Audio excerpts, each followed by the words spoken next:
Hello everyone, स्वागत है आप सभी का मेरे YouTube channel doctor Khan math studies में। मैं doctor Hakimuddin Khan, professor of mathematics, आज लेकर आया हूँ वीडियो फॉर बीसीए कोर्स। और the topics for BCA course is probability. मैं बीसीए स्टूडेंट्स को स्पेशली बोलना चाहता हूँ जो बीसीए कर रहे हैं, जीजीएस आईपी यूनिवर्सिटी के स्टूडेंट हैं। GGS IP university Dwarka Delhi के इंस्टीट्यूट है, स्टूडेंट है। उनको स्पेशली कहना चाहता हूँ कि अब मैं उनके लिए हर टॉपिक पर जो मैथमेटिक्स वन है, आपका fundamental mathematical foundation for computer science, इस टाइप का जो पेपर है, उस पेपर से रिलेटेड मैं वीडियो हर टॉपिक पर अपलोड करने वाला हूँ। It will take some time. So today I am starting my first video related to the probability, which is the first topic of first unit. Guys, कोशिश कीजिएगा कि आप इस वीडियो को समझ पाएं अच्छे से। तो विदाउट वेस्टिंग टाइम मैं वीडियो शुरू कर रहा हूँ। सबसे पहले मैं आप लोगों को कहूँगा कि मेरे इस चैनल को लाइक करें, सब्सक्राइब करें, कमेंट करें, क्योंकि इन सब चीज़ों से मुझे मोटिवेशन मिलेगा और मुझे आगे वीडियो बनाने के लिए ये चीज़ें मुझे मोटिवेट करेंगे। So I hope you all people will like, comment and subscribe my YouTube channel, and it will definitely help you at the time of examinations. Okay, so first topic of your syllabus is probability. The probability के बारे में first of all we will discuss the basic concept. What are the basic concept related to probability? Okay, so some basic terms related to probability. There are some basic concepts before introducing the concept of probability. So first of all, the first term is random experiment. Guys, what do you mean by random experiment? Random experiment क्या होता है? सबसे पहले आपको इसको समझना होगा। तो एन एक्टिविटी या फिर ऑपरेशन, किस तरीके से हम डिफाइन करते हैं रैंडम एक्सपेरिमेंट को? एन एक्टिविटी या फिर कोई operation, any operation by which we can get some well defined outcomes. I hope you understood the word well-defined outcomes. Okay, an activity, operations, an activity या फिर operations by which we can get some well-defined outcomes is called as an experiment. Simple. Right कोई भी experiment आप वैसे भी करते हैं ना, स्कूल में आपने जब आपने साइंस में पढ़ा होगा तो फिजिक्स केमिस्ट्री में एक्सपेरिमेंट किया होगा। तो बस वही डेफिनेशन है, experiment is the general term, right? General experiment term को हम कैसे डिफाइन कर सकते हैं, पहला फोकस मेरा इस बात पर है, क्योंकि बच्चे ना कभी कभी डेफिनेशन से ही परेशान होते हैं, सोचते हैं ये पता नहीं ये होता क्या है, इसको कैसे समझे, समझ से बाहर है। तो if you have the clarity about the concept, then you can develop logics in your mind and you can solve the problems. तो an activity या फिर operation by which we can get some well defined outcomes is called as an experiment. For example, अब इसको example से समझिए। अब आप rolling a dice is an experiment. जब आप किसी डाई को रोल करते हैं तो उसको रोल करना एक एक्सपेरिमेंट होता है। Because if a dice is rolled, either a number among the 6 numbers on dice will turn up. यहाँ पर आपकी जानकारी के लिए मैं बता दूं कि हर बच्चे को पता होना चाहिए कि डाइस होती क्या है।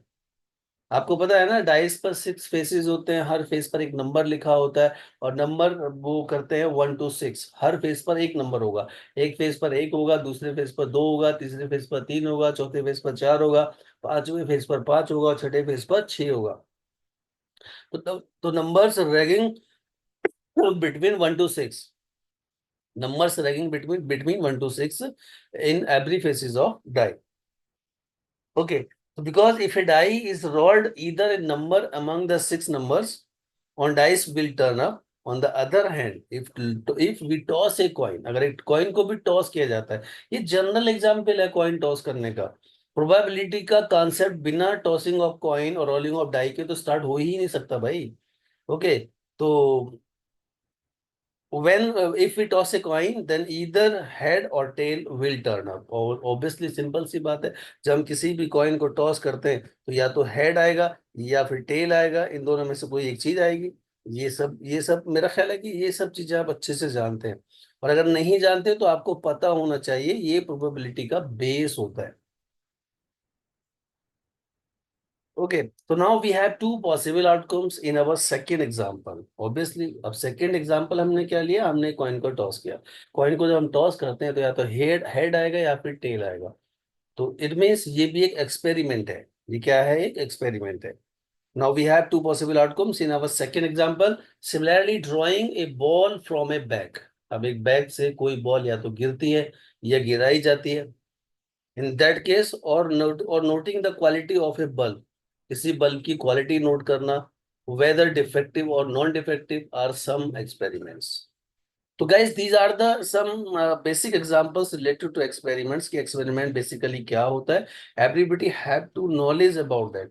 हर बच्चे को उसके बारे में पता होना चाहिए. तो therefore an experiment whose outcome cannot be determined in advance is known as a random experiment. अब हमारी बात ही हम एक्सप्लेन करना चाह रहे थे रैंडम एक्सपेरिमेंट को. तो रैंडम एक्सपेरिमेंट को एक्सप्लेन करने से पहले everybody have to know what is an experiment and an experiment when become random experiment. अब उसके बारे में हम बात करते हैं. तो an experiment, look here everybody have to focus here. An experiment whose outcome can not be determined in advance. एक ऐसा एक्सपेरिमेंट जिसका आउटकम एडवांस में डिटरमाइन नहीं किया जा सकता है, ऐसे एक्सपेरिमेंट को हम रैंडम एक्सपेरिमेंट कहते हैं. गाइस, जब भी आप वीडियो देखें तो मैं आपको ये कहना चाहूंगा कि आप कॉपी और पेन लेके बैठें और साथ में जो इंपॉर्टेंट पॉइंट्स हैं उनको साथ साथ नोट करते जाएं. तो इससे आपका एक प्रॉपर नोट भी रेडी हो जाएगा और आपको काफी हेल्प मिलेगी ड्यूरिंग एग्जामिनेशंस.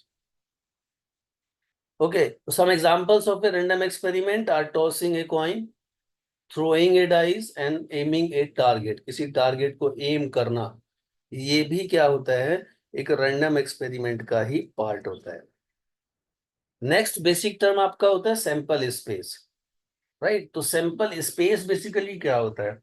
तो when we perform a random experiment then the set of all possible outcomes is called a sample space. I think ये सारी चीजें डिस्कस बहुत अच्छे से हम लोगों ने की हुई है, क्लास में भी की है. ठीक है, और I think everybody was able to understood कि what do you mean by the sample space. लेकिन अब वीडियो के थ्रू भी मैं आपको एक्सप्लेन कर रहा हूँ जिससे कि आप इसको समझने में आपको इजी रहे. ओके, तो when we perform a random experiment then the set of all possible outcomes is called a sample space. जब कभी भी एक रैंडम एक्सपेरिमेंट को परफॉर्म किया जाता है तो उसके आउटकम के जो पॉसिबिलिटी होती है, उन पॉसिबल आउटकम्स का जो सेट बनता है, ठीक है, उसको हम क्या कहते हैं, उसको हम कहते हैं सैंपल स्पेस कहते हैं. The elements of the sample space are called sample point. I think you have to know that. You also know that. Okay, the number of elements in a sample space is noted by n of s. देखिए s को मैंने क्या लिया यहाँ पर, s stands for sample space, right. और n of s क्या हो जाएगा, number of elements in a sample space is represented by n of s. Here we have some examples of sample space and sample points. Okay, तो sample space का definition मुझे नहीं लगता कि किसी को समझ नहीं आया होगा. I presume that everybody knows that. और सबको ये समझ आ गया होगा कि किस तरीके से सैंपल स्पेस को हम डिफाइन करते हैं. ओके, तो when we toss a coin, अब कुछ एग्जांपल्स की बात करते हैं सैंपल स्पेस हम कैसे राइट करते हैं, और कुछ एक्सपेरिमेंट की बात करेंगे कि एक्सपेरिमेंट जब किया जाता है तो उसके सैंपल स्पेस को how we write the sample space of a particular experiment. So when we toss a coin, the sample space S is equal to head and tail. Obviously, everybody knows. I hope everybody knows that. कि जब हम किसी भी coin को toss करते हैं ना भाई, तो उसका सैंपल स्पेस जो होता है या तो हेड होगा या फिर टेल होगा. मतलब आउटकम में जो आएगा, आउटकम में या तो हेड आएगा या फिर टेल आएगा. तो एस जो रिप्रेजेंट, इसका जो सैंपल स्पेस रिप्रेजेंट होगा, S is equal to, this is, look here, S is equal to head comma tail. Short में इसको एच कॉमा टी भी लिखते हैं. That is number of sample point will be two. क्यों, देखना ना, देखिए ना यहाँ पर कितने एलिमेंट्स है, टू एलिमेंट्स है. एक तो हेड है, दूसरा टेल है, तो नंबर ऑफ एलिमेंट्स कितना हो गया, टू हो गया. So we can write n of s is equal to 2 क्योंकि n of s क्या होता है, number of elements in the sample space. Similarly, in the throwing a dice, the sample space will be 1 2 3 4 5 6। Okay, क्योंकि क्योंकि ये क्यों होगा, क्योंकि इस डाई पर टोटल नंबर्स कितना होता है, 6। One number in one number on each face, तो 1 2 3 4 5 6। And the number of sample point will be 6, क्योंकि 6 एलिमेंट्स हैं, तो number of sample point will be 6। And we write N S is equal to 6। N S is equal to क्या हो जाएगा, यहाँ पर 6 हो जाएगा। When we toss two coins, अभी तो सिंपल की बात होगी। अब आप क्या कर रहे हैं, टू कॉइन्स को टॉस कर रहे हैं, तो sample space will be H H H T T H T T. I think ये सबको आता होगा, सब इसको जानते होंगे गाइस, ये बेसिक कॉन्सेप्ट है, ठीक है। एच एस का मतलब, जब आपने दो कॉइन को टॉस किया, हो सकता है पहले कॉइन का हेड आया हो और दूसरे कॉइन का भी कॉइन का भी हेड आया हो, या फिर पॉसिबिलिटीज क्या क्या है देखिए। और ये बेसिकली होता क्या है, सैंपल स्पेस क्या है, सेट ऑफ पॉसिबल आउटकम्स। तो when you toss two coins, what are your possible outcomes. H H हो सकता है कि फर्स्ट कॉइन का भी हेड आया हो और दूसरे कॉइन का भी हेड आया हो। ऐसा पॉसिबल है फर्स्ट कॉइन का हेड आया हो और दूसरे कॉइन का टेल आया हो, या फिर फर्स्ट कॉइन का टेल आया हो, या फिर दूसरे कॉइन का हेड आया हो, या फिर दोनों कॉइन्स का टेल टेल आया हो। इन चार पॉसिबिलिटीज के अलावा और कोई पॉसिबिलिटीज नहीं बनती हैं। And the number of sample point will B 4। आपको लगता है कि जब हम दो कॉइन को टॉस करेंगे, तो इन चार पॉसिबल आउटकम के अलावा और कोई आउटकम आपके माइंड में आता है? Please try to think over that. I think कोई नहीं आएगा इन चार के अलावा। So that's why the sample space when two coins have tossed is given by HS, ST, TS, TT, and the number of sample points will be 4. And we write n of s is equal to 4, obviously, because number of elements are 4 in the sample space. That's why n of s is equal to 4. Similarly, if two dice are thrown simultaneously, the sample space will be, दो die को एक साथ throw किया जाता है, in that case sample space क्या होगा, 1 1 1 2 1 3 1 4 1 5 1 6 2 1 2 2 2 3 2 4 2 5 2 6 3 1 3 2 3 3 3 4 3 5 3 6 4 1 4 2 4 3 4 4 4 5 4 6 5 1 5 2 5 3 5 4 5 5 5 6 and 6 1 6 2 6 3 6 4 6 5 6 6. So this will be the sample space for the experiment when we roll two dice, या when we throw two dice simultaneously. So total number of element in this sample space is 36. That's why we have right here n of s is equal to 36. I hope you understood the concept of sample space. Sample space आप समझ गए होंगे, ऐसा मेरा मानना है। अब मुझे लगता है कि सैंपल स्पेस के बारे में से ज्यादा बताने की जरूरत अब नहीं है, शायद आप लोग इसको समझ पा रहे होंगे। अब मैं बात करता हूँ नेक्स्ट बेसिक टर्म की, that is called events. Events क्या होता है बेसिकली, राइट। तो when we perform an experiment, the outcome और result of the experiment are called an event. Guys यहाँ पर क्लियर आप हो जाइए, कंफ्यूज मत रहिएगा। Difference between experiment and event. Okay, what is the difference between experiment and event? When we perform an experiment, the outcome or result of an experiment are called an event. देखिए इसको ना simple सा एक example से समझिए आप।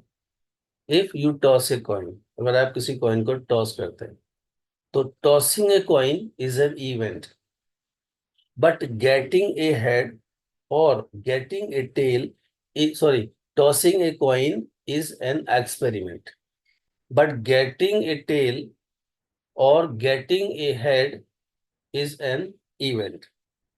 क्योंकि event का डेफिनेशन ही ये है ना भाई, when we perform an experiment, the outcome और result of the experiment are called an event. Okay, Therefore, an event is always a subset of the sample space of the experiment. Obviously, इस line का meaning अगर आपने समझने की कोशिश की होगी तो आपको बहुत क्लियरली समझ में आएगा. An event is always a subset of the sample space of the experiment.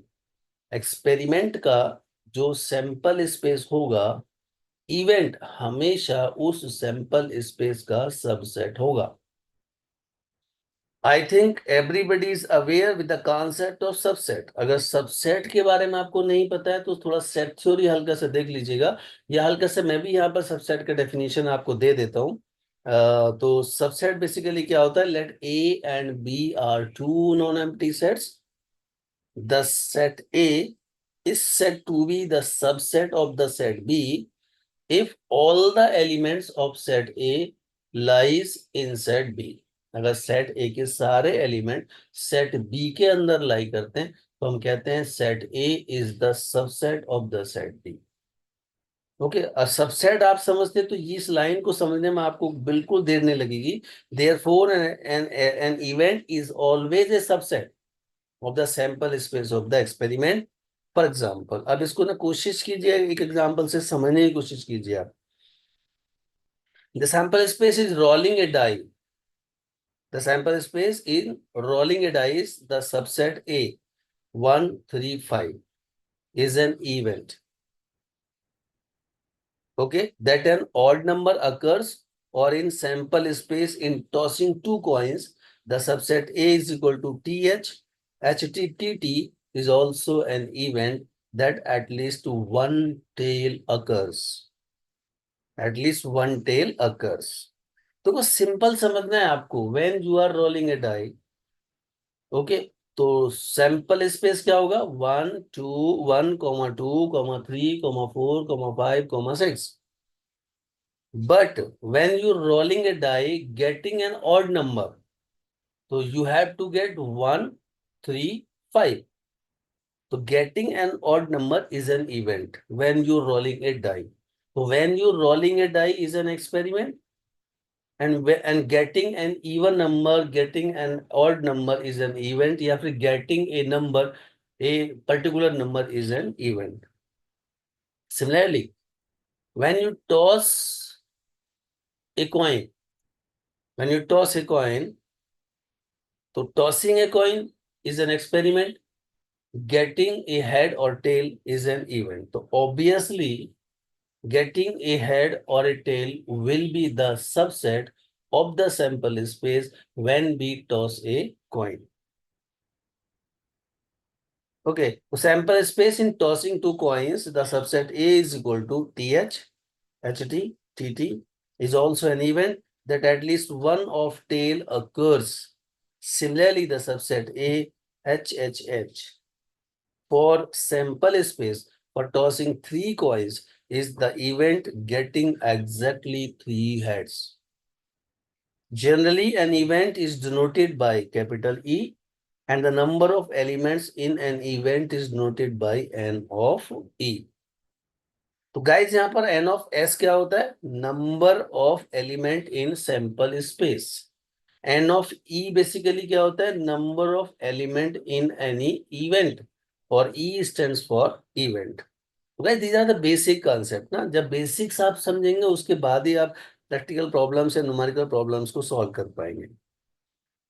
Now we will classify events for the purpose of clear understanding. अब इवेंट्स को ना हमने क्लासिफाई किया हुआ है. डिफरेंट डिफरेंट टाइप के इवेंट्स होते हैं, उनको अलग अलग डेफिनेशन देके हमने उसको लिखा हुआ है. कैसे? सबसे पहले सिंपल इवेंट क्या होते हैं? सिंपल वर्ड का meaning I think everybody knows. What do you mean by the simple word? Right, simple means सादा, जिसको हम कहा जाता है एकदम सिंपल, जिसको बेसिकली सिंपल मीन्स यही हम कह सकते हैं कि सादा जिसको बोल सकते हैं. And even contains only single sample point. Single sample point का मीनिंग है कि अगर किसी इवेंट के अंदर केवल एक ही सैंपल पॉइंट आता है, is always known as the simple event. For example, the event of getting both head in simultaneous toss of getting two coins. मैं रिपीट करता हूं. An event contains only single sample points is always known as simple event.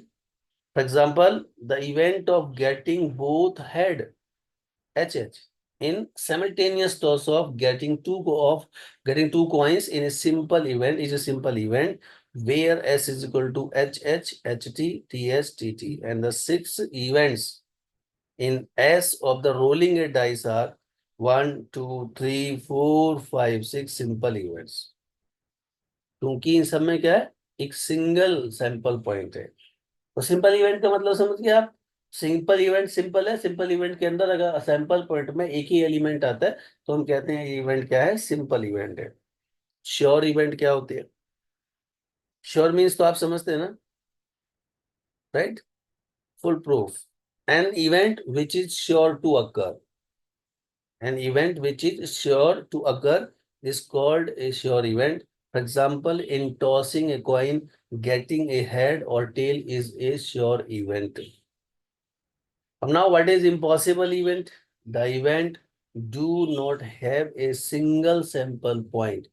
जिस event में एक भी sample point नहीं होता है, ऐसी इवेंट को हम क्या कहते हैं? इम्पॉसिबल इवेंट कहते हैं।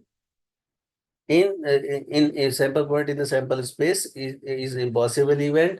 और दूसरा दूसरे अदर वे क्या कह सकते हैं इसको? an impossible event is the event which will never occur। for example, the of getting 3 heads in tossing of two coins is an impossible event। getting 3 heads in tossing of 2 coins। अब देखा है आपने कभी, जब हम 2 coins को toss करेंगे तो क्या उसमें 3 हेड आ सकते हैं? नहीं आ सकते। तो एक ऐसी इवेंट होगी, इम्पॉसिबल इवेंट होगी। When we roll a die getting 7, possible नहीं है। When we roll a die getting 7 तो इज नॉट पॉसिबल ना, तो इवेंट कैसा हो गया? इम्पॉसिबल इवेंट हो गया। तो सिंपल है, the event do not the event do not have a single point is called a sample, do not have a simple sample single point in a sample space is impossible event। और simple सी बात है यार, आप general definition से, general इसका जो word meaning उससे समझ लीजिए। जो इवेंट अकर हो ही नहीं सकती है, जो इवेंट हो ही नहीं सकती है, ऑब्वियसली उसको हम इम्पॉसिबल इवेंट कहते हैं। और अगर अभी भी समझ नहीं आ रहा ना, तो डाई को रोल करके देख लीजिए भाई। जब आप डाई को रोल करेंगे तो 1 से लेकर 6 तक नंबर आएगा। Getting 7 is an impossible event. It's quite simple, right? तो अब इक्वली लाइकली इवेंट्स क्या होता है? The number of events are said to be equally likely if they if any one of them can not be expected to occur in preference to the other. मैं definition repeat करता हूं। Equally likely events, the number of events are said to be equally likely if any one of them cannot be expected to occur in preference to the another। In tossing a fair coin, the two possible outcomes, head and tail, are equally likely। Look, मतलब focus on this example। अगर ये definition word में समझ नहीं आई तो example से समझिए आप। In tossing a fair coin, the two possible outcomes, head and tails, are equally likely। क्योंकि अगर हेड आएगा तो टेल नहीं आ सकता, टेल आएगा तो हेड नहीं आ सकता। Therefore, we have no reason to accept that head will appear more often and tail or vice versa। Next is our exhaustive event। The event are said to be exhaustive when they are include all possible outcomes of a random experiment। In tossing a coin, exhaustive events are two। In rolling a dice, there are 6 exhaustive cases since they one of the 6 numbers may appears on top। इसको थोड़ा सा हल्का से दोबारा से समझिएगा, repeat कर रहा हूं। The events are said to be exhaustive when they includes all possible outcomes of a random experiment। This मतलब this line have very important, this line is very important। when they include all possible outcomes of a random experiment, इन, अब example क्या है इसका, in tossing a coin exhaustive events are two. जब किसी coin को हम toss करते हैं तो उसमें एग्जॉस्टिव इवेंट कितना होगा, टू होगा। क्यों? क्योंकि इन रोलिंग, क्यों होगा, क्यों ऐसा क्यों होगा, क्योंकि उसमें दो ही आउटकम आते हैं, दोनों ही आउटकम आए, दो ही आउटकम आ सकते हैं। In rolling a dice there are six exhaustive cases since any one of the six numbers may appear on top. तो इसका मतलब ये हो गया। तो एग्जॉस्टिव इवेंट का मीनिंग क्लियरली समझ आ गया होगा आपको। The events are said to be exhaustive event when they include all possible outcomes of a random experiment. अब बात करते हैं म्यूचुअली एक्सक्लूसिव इवेंट्स के बारे में। Two or more events are mutually exclusive or disjoint events if the events cannot occur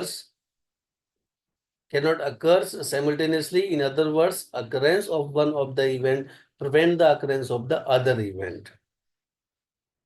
Or if there is no common sample point between them, then the event are said to be mutually exclusive event.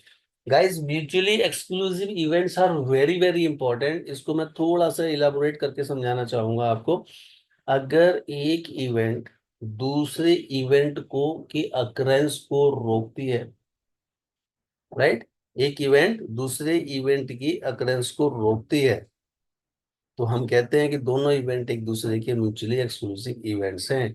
मतलब simple है ना, आप समझिए यहाँ पर, to और मोर events are mutually exclusive और disjoint events if the events can not occurs simultaneously. मतलब वो इवेंट्स एक साथ अकर नहीं हो सकते हैं। In other words, occurrence of one of the event prevent the occurrence of other event. जैसे आप सिंपल एग्जांपल से समझिए, जब आपने किसी कॉइन को टॉस किया, जब आपने कॉइन को टॉस किया तो क्या हुआ, अगर हेड आएगा तो हेड तब आएगा जबकि वो टेल को आने से रोकेगा, या फिर टेल आएगा तो टेल तभी आ सकता है जब वो हेड को आने से रोकेगा। तो गेटिंग ए हेड और गेटिंग ए टेल साइमल्टेनियसली, तो क्या होगा, बेसिकली ये इवेंट्स कैसे कही जाएंगी, म्यूचुअली एक्सक्लूसिव इवेंट्स कही जाएंगी। और इस लाइन पर ना, इस लाइन पर आपका फोकस होना चाहिए। क्लियरली यहाँ पर लिखा हुआ है, occurrence of one of the event prevent the occurrence of other event. I think ये लाइन अगर आप समझ गए हैं कि occurrence of one of the event prevent the occurrence of other event, तो दोनों मतलब इवेंट्स को क्या कहते हैं, म्यूचुअली एक्सक्लूसिव इवेंट्स कहते हैं। और if there is no common sample point, अगर आप सैंपल पॉइंट के बेसिस पर इसको समझना चाहते हैं म्यूचुअली एक्सक्लूसिव इवेंट्स को, तो if there are या there is no common sample points between them, then the event are said to be mutually exclusive event. तो गाइस, ये था प्रोबेबिलिटी का basic discussion, basic terms which are needed in probability, जिनकी जरूरत है probability में। और जब तक इन चीजों के बारे में आपको नहीं पता होगा तो आपको समझ नहीं आएगा बेसिकली कि हमें क्वेश्चंस में करना क्या है, कैसे प्रॉब्लम्स को सॉल्व करना है। ओके, तो मैं आज का ये वीडियो यहीं पर खत्म करता हूँ, कंप्लीट करता हूँ। नेक्स्ट वीडियो में लेके आऊंगा, प्रोबेबिलिटी की डेफिनेशन से स्टार्ट करेंगे और फिर आगे बेसिक क्वेश्चन से लेकर एडवांस क्वेश्चन तक प्रोबेबिलिटी में जाएंगे। तो तब तक ये वीडियो आप देखिए, अच्छे से वॉच कीजिए, इसको समझिए और कोशिश कीजिए कि आप इससे कुछ लर्न कर पाए। अगर आप लर्न कर पाएंगे तो बड़ा अच्छा आपको, मुझे भी लगेगा कि मेरी जो कोशिश है मैं कहीं तो उसमें कामयाब हो रहा हूँ। ओके, तो आई होप कि आपको ये नॉलेजेबल लगा होगा, सभी को समझ आया होगा, जहां तक मैंने पूरी कोशिश की है आपको समझाने की। ओके, तो मिलते हैं नेक्स्ट वीडियो में। अगर आपको इस वीडियो से कुछ सीखने के लिए मिलता है तो please like, subscribe and comment करना मत भूलिएगा। स्टार्टिंग में कह चुका हूँ, मुझे उसी से मोटिवेशन मिलेगा, अदरवाइज तो फिर मैं क्यों हार्ड वर्क करूंगा। वीडियो बनाना इतना आसान काम नहीं होता है, स्पेशली मैथ्स के अंदर बहुत डिफिकल्ट वर्क है। ओके, तो अगर मुझे ये सब्सक्रिप्शन मिलेगा, कमेंट मिलेगा, लाइक्स मिलेंगे, then we will continue with this work. और अगर ये आपका सपोर्ट जारी रहेगा तो मैं हर एक टॉपिक पर वीडियो लेके आऊंगा, स्पेशली बीसीए मैथ्स के लिए। तो ऐसे ही सीखते रहिए, मुस्कुराते रहिए, राइट। और मिलते हैं नेक्स्ट वीडियो में। Thank you, bye bye, take care.